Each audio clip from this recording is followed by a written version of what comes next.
કેટલી વાર કહ્યું છે કે ગાડી ચલાવતા ના આવડતો લઈને ના નીકળ. આપણને 1 લાખનું નુકસાન થયું, સામે વાળાને 3 લાખ રૂપિયાનું નુકસાન થઈ ગયું ફાલતુમાં.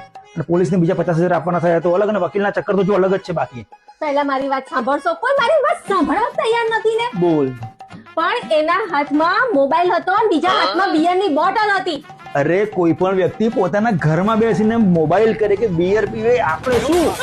ઠીક છે, તમને તો મારી જ ભૂલ દેખાય છે દાદા. હા બોલ ભાઈ બોલ, કેમ છે? શું વાત કરે છે? તારી પાસે કોઈ કેશ પડ્યા છે? ના, ગયા મહિને તો તમે થોડાક જ પૈસા આપ્યા હતા, એ તો વપરાઈ ગયા. છે કે ના, નથી. હા ભાઈ, અમે લખીએ છીએ મારી પાસે કોઈ કેશ નથી, પણ સરકારને દર વખતે શું થઈ જાય છે યાર? ગયા વખતે 500 ને 1000 ની નોટ બંધ કરી, આ વખતે બીજી 500 ની નોટ બંધ કરી દીધી. શું થયું? અરે યાર, સરકારે 500 ની નોટ બંધ કરી દીધી છે અને આજે છેલ્લો દિવસે ચેન્જ કરાવવાનો બેંકમાં. એટલે ફોન હતો કે કોઈ હોય તો હું કરવા જાય છે, તું કરી આપો. કઈ નહીં, આપણી પાસે તો નથી તો ચિંતા નહીં.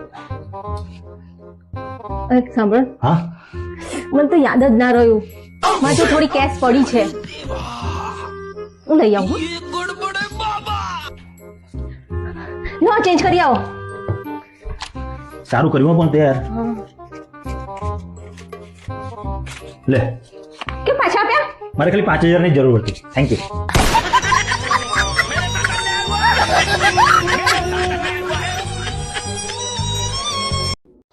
સરસ શિયાળો ચાલુ થઈ ગયો છે ને, સરસ ઠંડક થઈ ગઈ છે.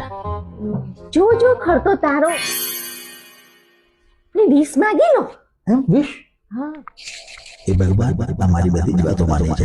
હું કહું કે પહેલા જ મારી વાતો સમજી જાય. રોજ ને નવું જમવાનું આપે એવી મારી વિશ પૂરી કરો.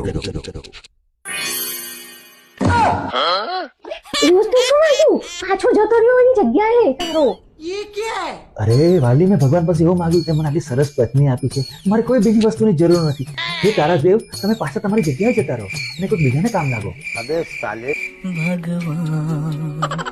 ભગવાન